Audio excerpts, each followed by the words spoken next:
Hello and welcome back to Thecrimereel. For today's true crime story, we shall be looking at the unsolved murder of Betsy Aardsma. Richard and Esther Aardsma were a middle-class couple who lived in Holland, Michigan. They had 4 children, the second of which was born on the 11th of July 1947, a girl who they named Betsy. Richard and Esther had both lived in Holland for all of their lives, having met at Hope College in Michigan. Richard was a tax auditor who worked for the Michigan Treasury Department, and Esther was a teacher who subsequently resigned from her job to take care of their 4 young children. Their daughter Betsy grew into an intelligent and popular young lady. She worked hard at school, achieving excellent results and great respect from her teachers. Her favourite subjects were English, biology and art, all of which she excelled in. Betsy was driven, determined and planned a life of helping others. Her ambition was to join the Peace Corps once she graduated. Whilst Betsy had wanted to go to college at the University of Michigan in Ann Arbor, it was the family tradition to attend Hope College. Hope College was a private Christian liberal arts college in Holland, Michigan. The rules at the college were very strict. Students had to attend chapel 3 times a week, with lights out at 9 p.m. each night. Betsy's roommate at Hope College recalled her as being very friendly, caring and ambitious. In her first year, Betsy decided that her heart lay with studying English, and after she completed her second year, she decided, with her parents' blessing, to transfer to the University of Michigan to complete her studies. In her final year at the university, Betsy shared an apartment with 3 other women. The apartment was in the same house as one shared by 4 men. One of these men was David Wright, who Betsy soon started dating. Betsy graduated from the University of Michigan with distinction and honours in English and applied to join the Peace Corps. She was accepted and due to travel to Africa for a year. Meanwhile, her boyfriend David had been accepted to study medicine at Penn State College. David was not keen on them living in different countries, and after much deliberation, Betsy decided to turn down the offer from the Peace Corps and enroll in the English program at Penn State in order to stay with David. However, with David studying medicine at a new campus, they were still living on different campuses nearly 100 miles apart. Betsy's family were relieved that she was moving away from the University of Michigan to attend Penn State. From 1967 to 1969, 7 young female students had been murdered around Ann Arbor, where the University of Michigan was located. With a killer at large, Betsy's parents felt that she would be safer elsewhere. As a side note, John Norman Collins, known as the co-ed killer, was subsequently convicted of these 7 murders in 1970. Whilst living at the Penn State campus in 1969, Betsy would write a letter to David every day. Telephone calls were expensive at the time, and so it was a cheaper, more convenient way for the 2 of them to keep in touch. Betsy and David tried to see each other as much as possible at the weekends, with either him driving to visit her or she would make the 100-mile bus journey to visit him. Their relationship seemed happy, with David planning to propose in the Christmas of 1969. How Betsy would feel about taking on the more traditional role of a doctor's wife rather than the independent career that she had planned for herself, we will never know. On November 27th, 1969, Betsy and David, along with a group of other medical students, got together for a Thanksgiving dinner. Betsy spoke to her family to wish them a happy Thanksgiving and was looking forward to seeing them when she started Christmas break a couple of weeks later.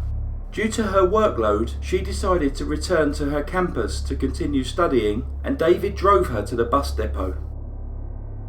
The following day, Betsy and her roommate left their apartment just before 4 p.m. to head over to PATTEE library. Betsy was wearing a sleeveless red dress over a white turtleneck jumper. After a brief stop to talk to one of their professors, they carried on to the library where they went their separate ways. Betsy headed to her professor's office and then went down a narrow staircase to the area of the library known as the Stacks. The Stacks was a gloomy, badly lit area of the library, with floor-to-ceiling bookshelves separated by narrow aisles, in which two people would struggle to pass each other. Each row of books extended all the way down to the wall, so there was only one way in and out of each row.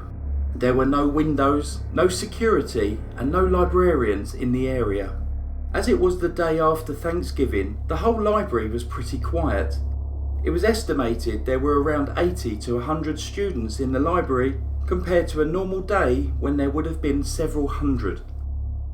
At around 4:30 p.m, one of the stack supervisors saw Betsy between row 50 and 51 of the stacks. He also noticed two men chatting at the other end of the room. As Betsy was searching for a book, an unknown attacker approached her carrying a hunting-style knife with a blade approximately 4 inches long. The killer stabbed her once through the chest, severing her pulmonary artery and nicking her heart. The killer pulled the knife out, walked away and disappeared.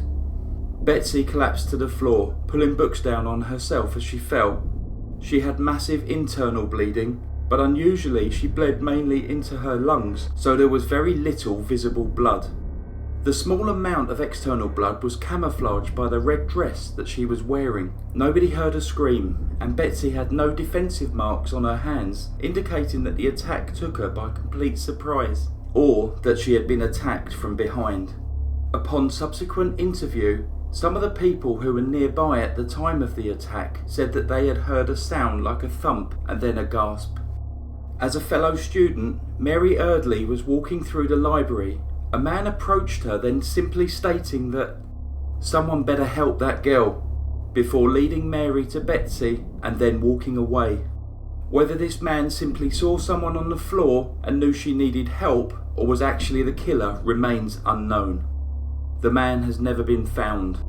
Mary raised the alarm and an ambulance arrived at approximately 5 p.m. The two ambulance men, who were both students themselves, assumed from Betty's flushed face and just a small spot of blood on her dress that Betsy had suffered a seizure and had probably bitten her tongue. They placed Betsy on a stretcher and, after negotiating her through the small aisles in the stacks, took her to the Rittenauer Medical Centre. This medical centre was a small facility on campus used to dealing with minor ailments such as flu or a sprained wrist. There was only one doctor on duty that night, an ear, nose and throat specialist, Dr. Elmer Reed. Dr. Reed was expecting a student who had fainted, but upon seeing Betsy realised that this was much more serious. The doctor checked her vitals and Betsy was pronounced dead at 5:50 p.m. on Friday the 28th of November 1969. She was just 22 years old.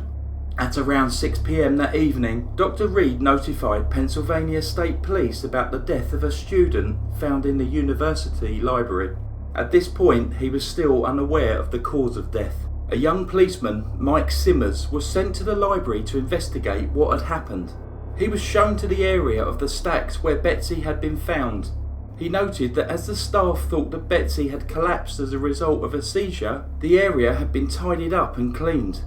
Betsy had urinated during the attack and the floor had already been disinfected by the time Mike arrived. Mike asked the campus security guards to seal off the area while he walked over to the medical centre to speak to Dr. Reed. When he arrived, Mike was shocked to discover that upon examining Betsy's body, Dr. Reed had found an inch-wide slit where she had been stabbed, surrounded by deep bruising which indicated that the stabbing had occurred with great force. Her death was now being officially treated as murder.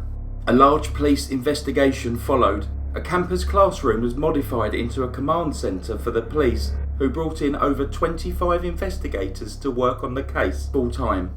There were over 26,000 students on the main campus in 1969.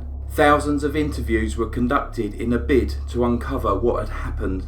Hundreds of leads were tracked down, both in Michigan and the surrounding states. Betsy's boyfriend David was interviewed in connection with her murder. However, he had a solid alibi and was distraught after her death and was soon ruled out of having any involvement. Another theory was examined. The basement of the library where Betsy was killed was extremely secluded and known as being an area where people could go to take drugs or have sex. Additionally, this area was known as a popular place for gay men, both students, lecturers and others to meet. It was secluded and private, and in 1969, homosexuality was still illegal. There was also reports of incidents of indecent exposure or groping of others in this cramped, dingy space. It was thought that Betsy may have witnessed some type of illegal activity and was killed to ensure her silence. An additional theory was that Betsy's killer may not have known her, and it was a random act of violence.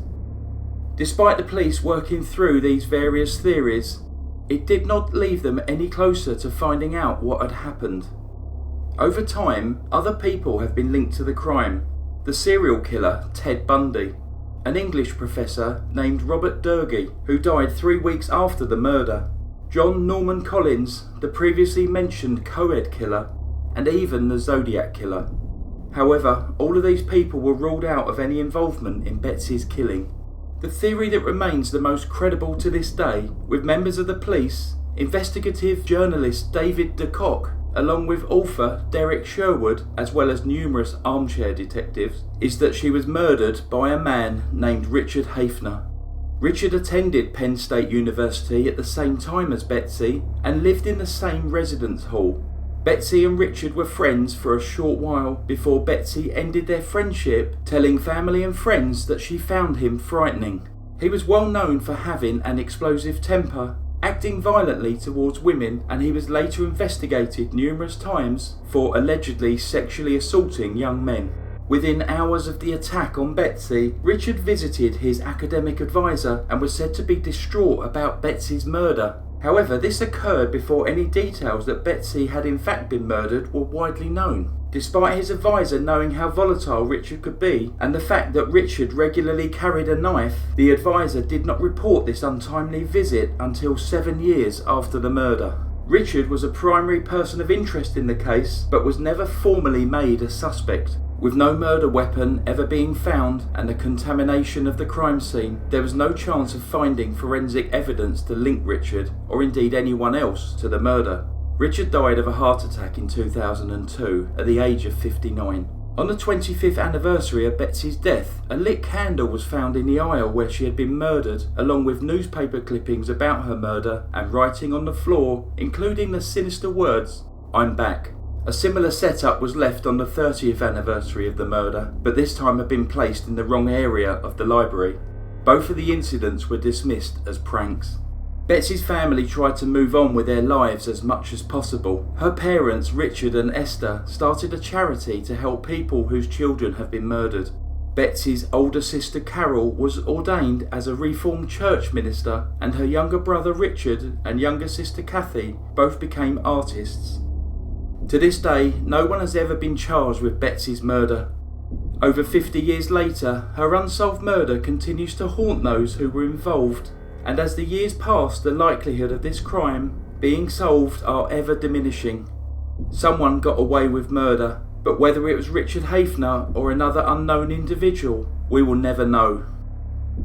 That concludes the story of the killing of Betsy Aardsma. Thanks very much, everyone. As usual, if you've got any comments to make, please add them down below.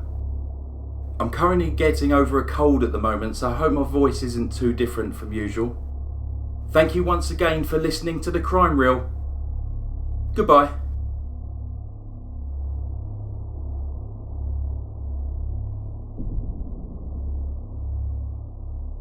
Psst.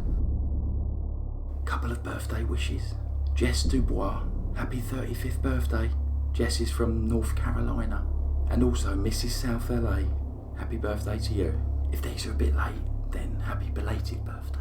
Thanks so much, everyone. Thanks for your support. Goodbye.